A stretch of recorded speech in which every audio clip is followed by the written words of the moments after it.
Hey guys, welcome back to my channel. So today's video is going to be a review on the Revlon PhotoReady Insta-Filter foundation. This foundation has 0.91 fluid ounces, 0.91 fluid ounces, which is a little bit less than the normal amount. Normally you get 1 fluid ounce of foundation. I have mine in the shade Caramel, and there are only 2 darker shades than mine, Cappuccino and Mocha, and neither one of those were in the Walgreens that's near me. I couldn't swatch those to see which one would match me better, but I really think this one is the closest one to my skin tone, and I want to get to that swatching that I just mentioned. Okay, so there's a story within that. So I actually didn't know that this foundation was launching. I just went into Walgreens and I saw it. I went to Walgreens for something else and I saw it. I was like, ooh, a new foundation. And I Googled it before I bought it, or I Googled it before I even got into what I'm about to tell you next.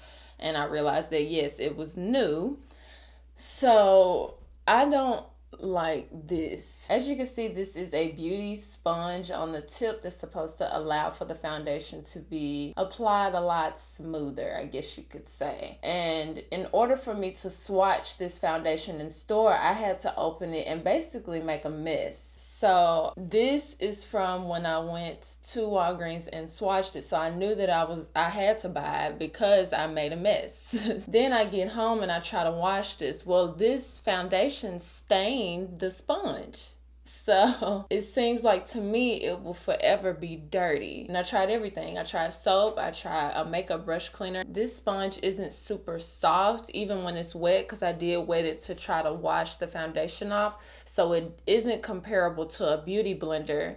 And there's no way for me to take this off without ripping it out of the container. So yeah, that's my little rant about this applicator for a foundation. But I don't even like when brands do this for concealer. So I just don't think that it checks all the boxes of it doesn't transfer bacteria. It's easy to clean.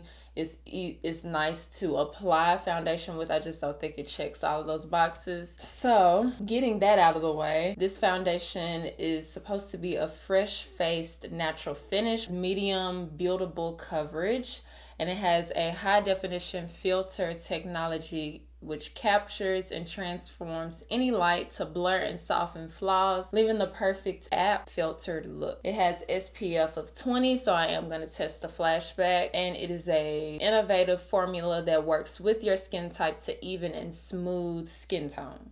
And then it has a all-day wear. So given all of what I said about the sponge on here, I understand that some people are going to want to know how this works.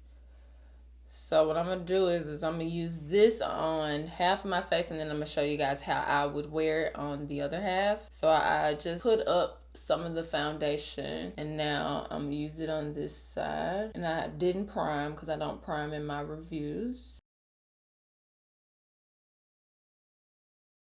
So I like the way that the foundation looks on my skin, but it's too hard for me to want to apply it. I mean, I can apply it with it, but I wouldn't want to, just because there's no give. It's more so like I'm just tapping it on with a hard applicator. I do think that the foundation oxidizes a little bit, which it kind of oxidizes into maybe slightly pink, but it still looks nice if it stays just like this, if it doesn't oxidize any further. Okay, now the way that I would apply it, I would just put it onto a brush.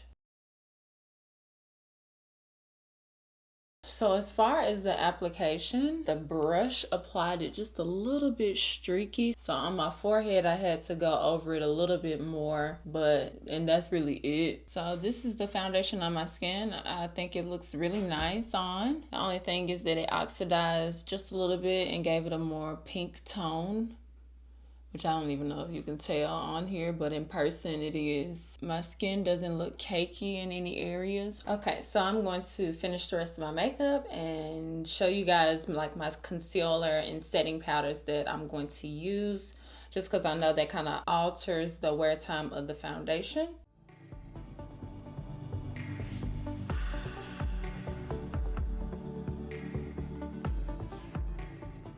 So, final thoughts. I put on this foundation at 9:05 a.m. I finished the rest of my makeup. obviously. But I'm gonna show you guys that I'm already creasing on my forehead. You can already see my expression lines on my forehead.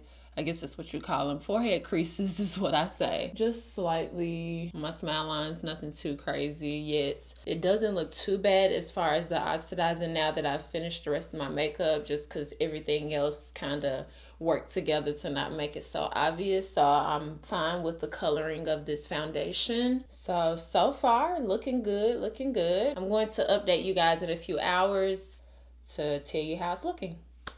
So hey guys, it is 2:05, so it's been 5 hours since I've applied this foundation. This lighting is giving a different impression. Let me go this way. Okay. So this foundation has not moved.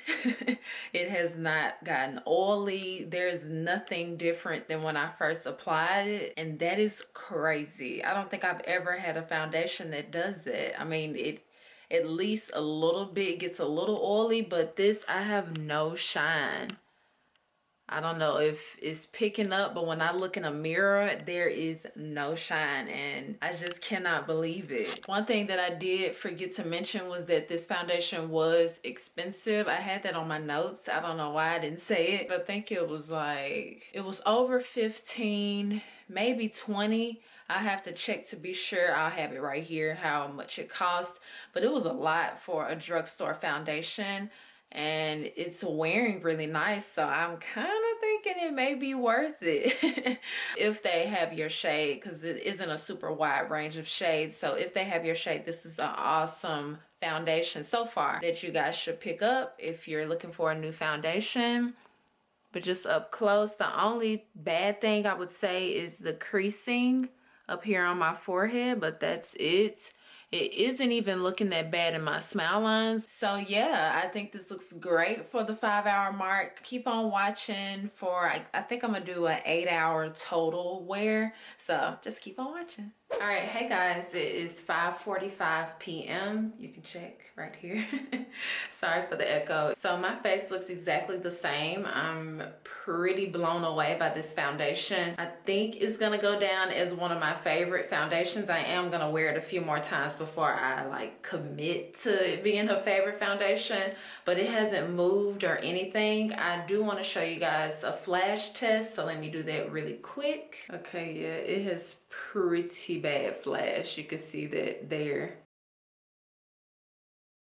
Yeah, I'm probably gonna post better pictures right here of the flash, because I don't know if you're able to see it just then, but yeah, it has pretty bad flash, so that's a downer. I guess I have to pick when I want to wear this foundation. I'm still looking at it like maybe maybe there's hope, but yeah, no. So basically the only bad things was that it creased a little bit on my forehead and that it has flashback. My smile lines still look pretty good.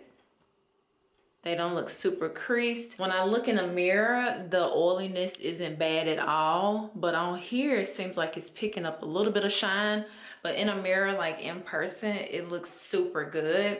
So yeah, I like that about it. So yeah, if you don't plan on taking any flash photos and you just want to wear this as I guess a everyday foundation, then this is a really good foundation for that. Make sure that you thumbs up and subscribe, and I promise I'll see you guys next time.